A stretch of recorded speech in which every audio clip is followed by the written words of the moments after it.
Welcome back to another edition of Inside the Tornado, a special edition as we focus on 50 years of Title IX. Our guest today is Mary Edwards, our head coach for our cheer and dance programs. Mary, we thank you for stopping by. Thank you for having me. So you're in your fourth year here at King. Why don't you tell us what a typical day looks like for you here on campus? A typical day usually starts by reminding my team that we have practice in the morning. And then I really have been working hard on recruiting to build our team. Yeah. It's come a long ways. And then throughout the day, just putting out little fires and helping your athletes through their day as well. We usually practice for about 3 hours, 3 times a week. As we roll into heavy competition season, it's a lot more time consuming. We're here almost every day, so I think I live in Klein now. Yeah. But it could be a lot worse. Now, you've got a long history with competitive cheer and dance. What led you to pursue coaching at the collegiate level?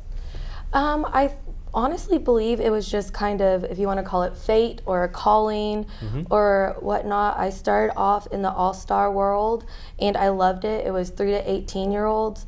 I knew it was time to progress in my career, and I think you can kind of get stagnant in life if you're not challenging yourself. Yeah. I knew this level would be a challenge. I was actually recommended as the assistant coach, so I applied for that. And after talking with David Hicks, they were looking for a full-time head coach, and he offered me to apply for that job, and I did, and here I am. So I kind of feel like it's fate. Yeah.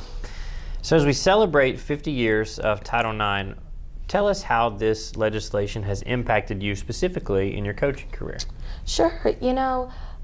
Cheer has always been a very woman-driven sport.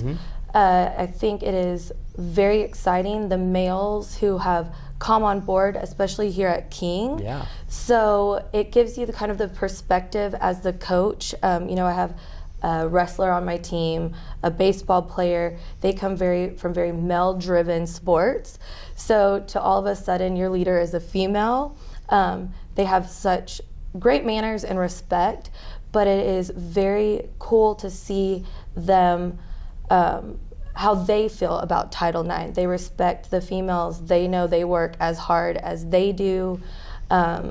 Again, being a coach just overall, there's a lot of males who predominantly drive the coaching world, even so much more now in cheerleading. You have a lot of, and I understand they are strong, they can throw females like I can't. So as a female coach and head coach, you're always working to prove yourself. So it's nice to know that there's something that has your back, so you don't feel alone in that pursuit. Why is it so important for the men and women that you coach in your programs to feel supported and seen as athletes? They work hard. I think when you're giving your blood, your sweat, your tears, your time, and you walk off the mat in our circumstance, field and others, and your body aches and your mind is weary, to not be seen for an athlete when you're giving your all, your physical all, your mental all, that is kind of popping of a balloon. So it is, for me and for my team, I know it's a respect thing. We respect athletes no matter what their sport is. To us, this is our sport, this is our passion. To be respected as athletes mean the world, and I really appreciate King.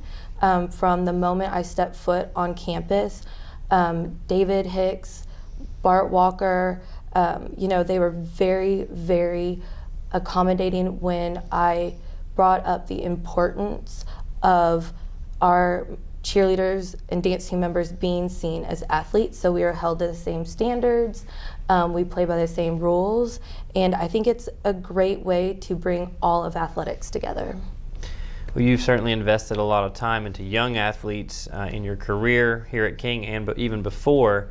But let's talk about some of the people that have poured into your life to help you become who you are today. Absolutely. I think it sounds kind of cliche, but it's definitely my mom and dad. I didn't get the cheer bug until middle school. I grew up in South Texas, and in Texas it is do or die for cheerleading. At that time, we had to try out in front of the whole school, which is petrifying. Yeah. And I was absolutely terrible. So I didn't make it for 3 years, but I told my parents that's what I wanted to do. And they were very blunt with letting me know that, yes, I was terrible, but they would do everything they could to help me reach my goal. And they did. My mom and dad were at every gymnastics and tumbling class I had to be at. I started All-Stars at that time. By the end of my middle school career, I had won a national championship. I made high school cheerleader, and that's when I met the coach that I feel like molded me. Her name was Mina Martin, and she was tough as nails, loved us to death. We were known. It was funny, we went to nationals a couple of years ago for King, and I ended up talking to the president of varsity, and we were talking about how I got started, and I mentioned my coach and going to Cal Allen High School, and he was like, I remember y'all coming, and you were a powerhouse. Yeah. And we were, and I think it takes a mentally tough coach to make mentally tough athletes. And at that time she was a woman paving the way, and so that showed me that you have to be soft, but you have to be tough as nails to make it as a coach. And lastly, what would your message be to young women who are out there right now? You've been in their shoes. What's your message to them, those women that want to participate in college athletics, specifically in the cheer and dance world? I would say if you can conquer fear, if you can conquer self-doubt, if you can learn to be mentally strong, you will not only excel at college athletics, but you will excel at life.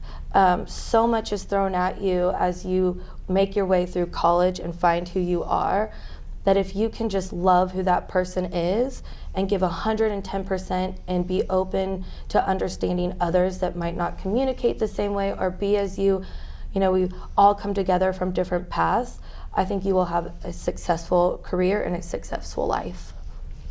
Well, Mary, we thank you for stopping by and chatting with us again today. It's been a great conversation here as we have another special edition of Inside the Tornado, a Title IX edition. I'm your host, Chris Mangrum, and we'll see you next time.